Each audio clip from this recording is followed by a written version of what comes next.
If you're thinking about starting a farm, especially one that grows microgreens, stop. Not forever, just long enough to get good first. We'll find out why coming up. Just get good before you make it a business. Before you start a microgreens farm, before you decide to grow 20 trays and go to the farmer's market or whatever, get good at growing 2 or 5 trays a week and get perfect quality and nail down your process and your understanding of the plants, the biology, the seeds, the soil, all of it. And by the way, I did not follow this piece of advice. I painfully learned while being already in business. Once you're in business and you have failure, now you're just losing money and it's stressful, it's painful, and now you're second guessing your entire thing.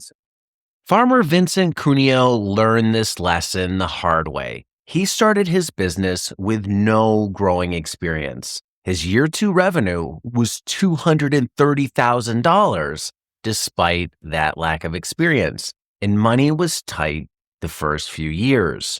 The difference was, once you're in business and you have failure, you're just losing money. It's stressful, it's painful, and that's a big burden to carry for any entrepreneur.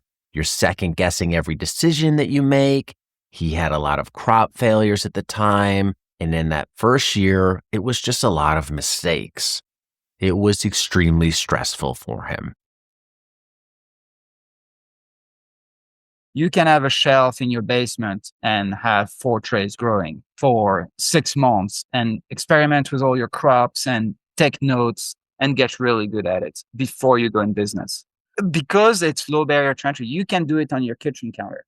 Based on this experience, Vincent has a practice protocol now. You can have a shelf in your basement and have 4 trays of microgreens that you can practice growing for 6 months. Experiment with all of your crops, collect data, take vigorous notes, and get really good at growing before you decide to go pro and open up a business. The great thing about microgreens is they have a low barrier to entry, and you can practice easily and cheaply with equipment that's easy to find. Go and grow your 4 trays of microgreens for a year in your basement, and then design your little packaging and just go present it to some prospective buyers. It's starting to get cold in most parts of the country, and if you're thinking about doing something commercially with microgreens come spring, what better time than to start now? So in your next 1 to 6 months, start growing 4 trays on a shelf or kitchen counter. Take notes, collect data, dial in the basics. Make sure you like it, make sure you understand these crops, make sure you know how to grow quality every single time. Get really good at it. This is Stephen Curry taking hundreds of 3-pointers every single day, even though he's one of the best shooters in the world. Get good at your craft. Once you've gotten good, you design yourself some packaging and go out and say, would you be interested in trying this product and buying it? It's not the microgreens that are going to fail, it's your finances. You don't want to be a microgreens grower. You want to be a business owner, and your business is producing microgreens. This is the critical mistake that a lot of farmers who want to go into business make. You don't want to be a microgreen grower. You want to be a business owner, and your business is the business of producing microgreens. Got it?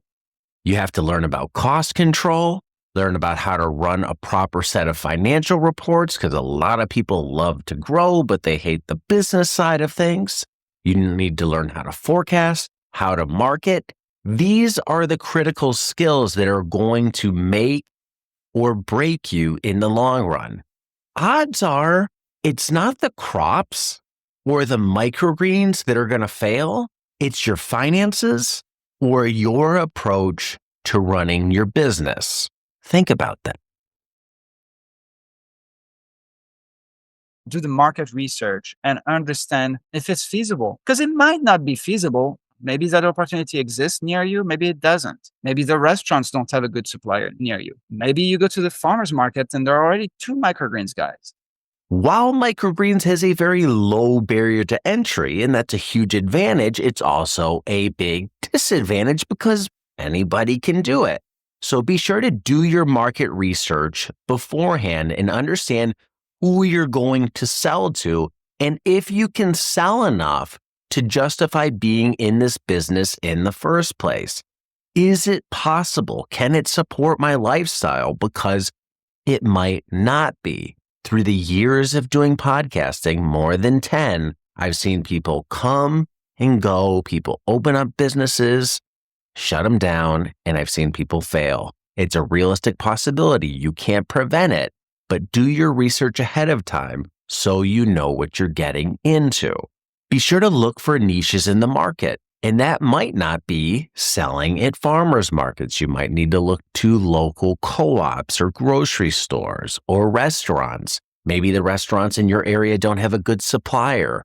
Maybe you can go to the farmers market and carve out a niche there. Maybe it's selling live cut microgreens versus pre-cut ones. You have to be careful because some markets are already saturated. And that's something a lot of people making pro microgreen videos don't talk about. Just because you can grow them, it doesn't mean you can sell them successfully or sell enough of them successfully to run a business and support your lifestyle. You have no money invested. You've got $1,000 in this. And then you can actually judge if there is an opportunity or not. The great thing here is we can start small and test. With very little money, less than $1,000, and some time, you can actually judge if there's a viable opportunity or not. No one's going to go broke starting this business unless they let themselves get out of control financially. So start small, test the market, master the process, and then only scale up to sales. You don't want to scale too quickly, so problems become expensive. You want to keep problems, small problems, cheap problems. There's always the profit, so be sure to calculate your time and your profits, knowing your costs, because at the end of the day, you should be making at least 20% off of every single product that you sell. And that 20% has to support the type of life that you want to live or fulfill the financial role that you need it to within your life. Think about this. Practice costs time, but mistakes cost everything. So be sure to get good before you go pro. Thanks for watching the video today. I'm Diego, D-I-E-G-O. And if you want to listen to 2 full-length podcast episodes with Vincent Cuneo, you can check them out using the link below. If you want to listen to more episodes dealing with the business of microgreens, check out our Growing Microgreens podcast, which is also linked to below. I appreciate all the feedback. I hope you enjoy the videos. And until next time, be nice, be thankful, and do the work.